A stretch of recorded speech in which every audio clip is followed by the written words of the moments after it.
this fragile piece will hold out a little longer.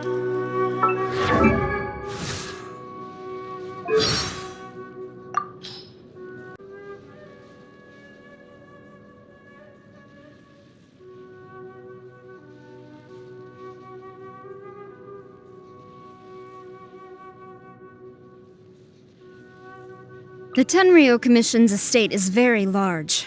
It would serve us well to have a fine housekeeper, like Toma, who'd keep all the numerous and disparate household affairs in order.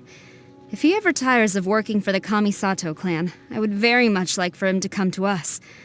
Though I doubt that day will ever come. In the Kujou household, normally the only sound to be heard is that of soldiers training in the dojo. But in the Kamisato household, there's the sound of music, dance, bickering, and laughter. I have heard that Miss Kamisato is skilled in the game of Go, and I've always hoped for an occasion to pay her a visit. But I also worry that someone of a serious demeanor like myself may not quite fit in there. As long as she is not setting off fireworks in my camp, I will cause her no trouble. Yes, I know.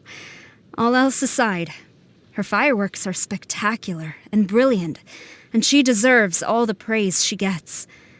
The issue for me is that fireworks are fleeting in nature. After one brief moment of dazzling light, all that remains is the pitch-black night sky, the same as before. So I often have to caution myself not to become too captivated by this illusory spectacle. It is transient.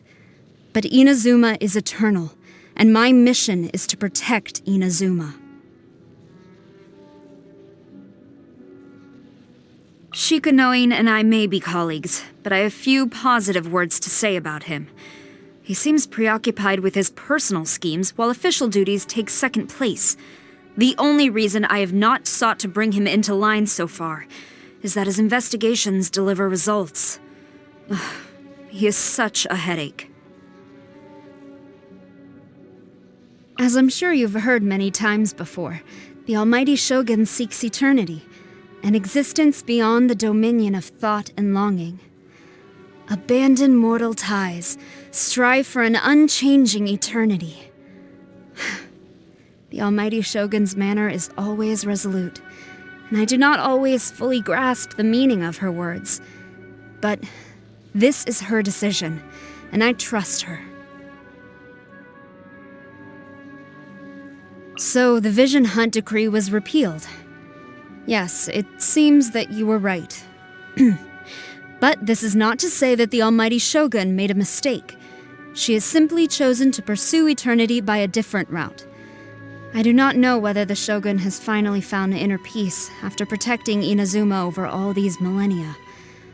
All I know is that however perilous the road ahead may become, I will follow her, as I have always done. Guji-Ai's actions often leave me with many questions. Nevertheless, the fact that she is the head shrine maiden of the Grand Narukami Shrine clearly shows the level of trust and approval that the Shogun places in her, and for this reason, I also greatly respect her. But if there ever comes a day when she disobeys the Shogun's will, then please accept my apologies in advance. She is more proficient as a military strategist than a priestess. The way she uses directives to wage war is almost unheard of. I wonder if I should adopt this technique for commanding the Shogun's army. But this could lead us to a situation whereby war is waged at the negotiation table, each side with their pack of strategy cards, playing them one by one until a victor emerges. Then again, perhaps not. Goro is to Sangonomiya Kokomi as I am to the Raiden Shogun. He is fiercely loyal, and I have great respect for this. It's a shame we're on opposing sides, so we'll never get to work together.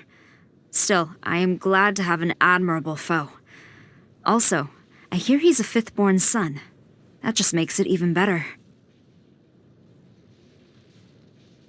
I can't help but get a little irate when his name comes up.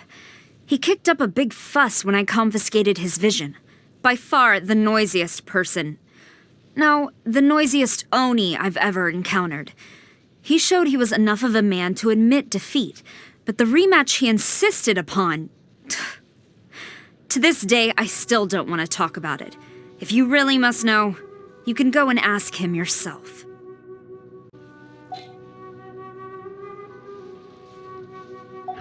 To strike your foe takes unity between mind, arrow, and bow. I hope this fragile piece will hold out a little longer. No turning back!